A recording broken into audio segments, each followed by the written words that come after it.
Oke, bismillahirrahmanirrahim. Assalamualaikum warahmatullahi wabarakatuh. Hari ini saya akan jelaskan tentang bagaimana cara mengerjakan soal-soal tentang indikator asam basa. Ya, ketika di pertemuan sebelumnya saya sudah menjelaskan tentang indikator asam basa, lalu ada beberapa trayek pH di situ ya.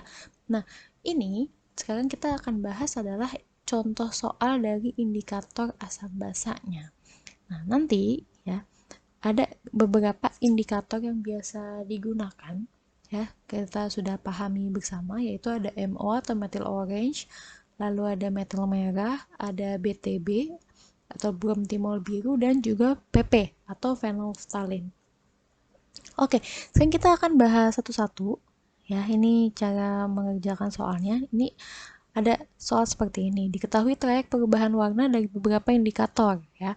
Ini ada MO, trayek pH-nya 3,1 sampai dengan 4,4 dengan perubahan warna merah sampai dengan kuning.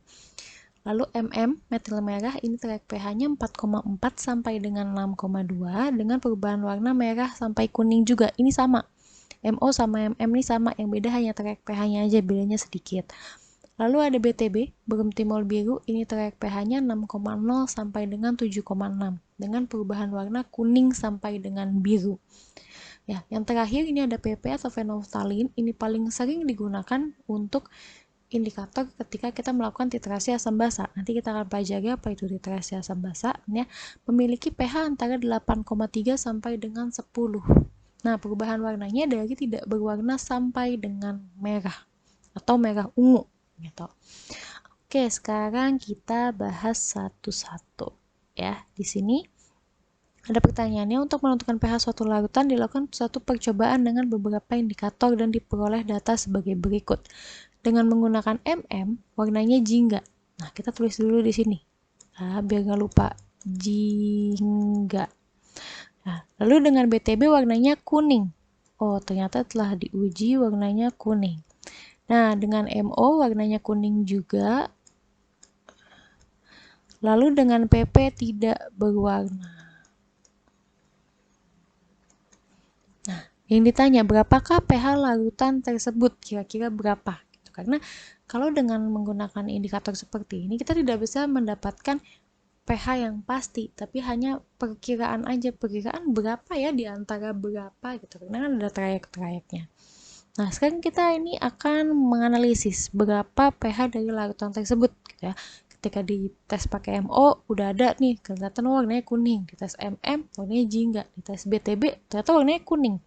Dan dites pakai PP ya, ditetesin pakai PP itu tidak berwarna, tidak berubah warnanya. Oke, kalau begitu sekarang saya kasih tahu dulu ke kalian. Apa sih maksudnya dari trayek pH? Ya, ini kita ambil contoh trayeknya MO. Trayek pH MO itu kan 3,1 sampai dengan 4,4. Ya, dengan perubahan warna merah sampai dengan kuning. Itu maksudnya adalah, ini kan 3,1 nih. Ketika pH-nya di bawah 3,1 sampai dengan 3,1, di sini warnanya adalah merah. Ya. Lalu ini kan merah sampai kuning. Nah, berarti kuningnya di mana? Kuningnya adalah 4,4 ke atas. Ini warnanya kuning. Ini terhapus. Nah, terus kalau pH-nya di antara 3,1 sama 4,4 gimana? Berarti warna antara merah dengan kuning, yaitu jingga atau oranye.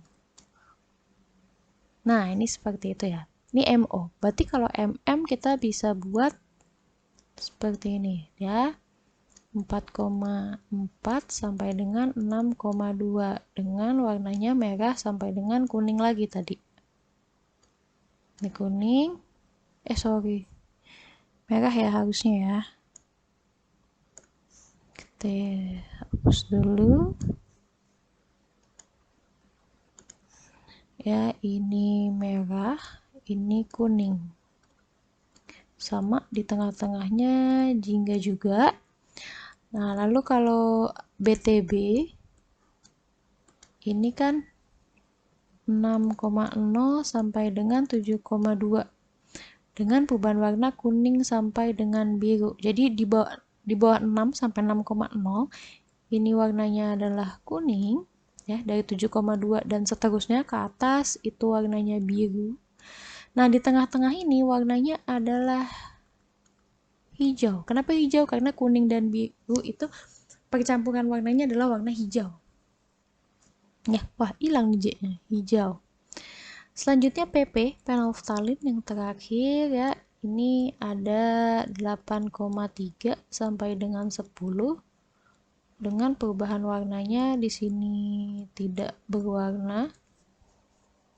Ya, di atas 10-nya adalah merah. Nah, di sini diantaranya adalah warnanya merah muda atau pink. Nah, sekarang ini gimana maksudnya gitu ya? Di sini udah ada hasil percobaannya di sini ya. Ketika dengan MO warnanya kuning, berarti yang mana nih? Yang sini kan? Oh, kalau dia warnanya kuning berarti maksudnya adalah pH-nya lebih besar sama dengan 4,4. Oke. Seperti itu ya. Jadi karena kan yang warna kuning itu 4,4 ke atas, berarti harus lebih besar sama dengan 4,4. Mulai dari 4,4 sampai seterusnya, sampai ke atas gitu ya. 4,5, 4,6 dan seterusnya. Nah, lalu dengan MM ini warnanya jingga. Jingga di mana jingga? Loh, kok terhapus ya? Kita satu lagi. Jingga di sini kan?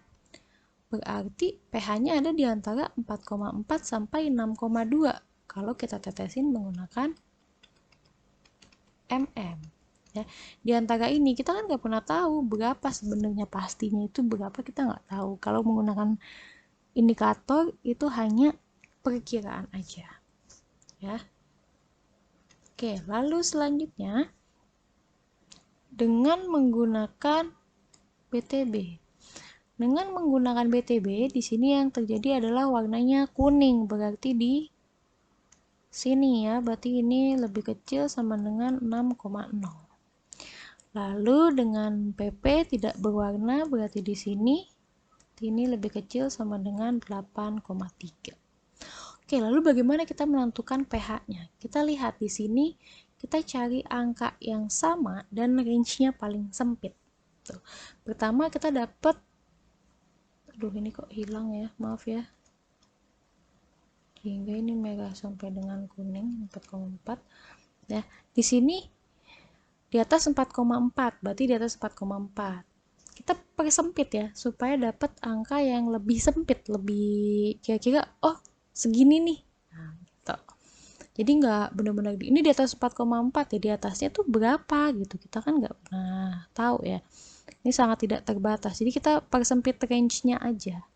Sedangkan di sini ada dapat nih 4,4 sampai 6,2. Oh, kita udah dapat range 4,4 sampai 6,2. Kita cek lagi yang lain. Nah, kita cek selanjutnya ada BTB ini di bawah 6,0. Berarti lebih kecil lagi nih ya range-nya. Kalau dari di atas 4,4 nih kan. Di sini ada 4,4 sampai 6,2. Tapi di sini ada di bawah 6,0. Berarti 4,4 sampai 6,0. Ya, sementara kita dapat range-nya seperti itu. Didukung lagi dengan data dari PP. Ini lebih kecil sama dengan 8,3. Berarti yang paling sempit range-nya adalah antara 4,4 dengan 6,0. Berarti di sini pH larutannya sama dengan 4,4 ya sampai 6,0.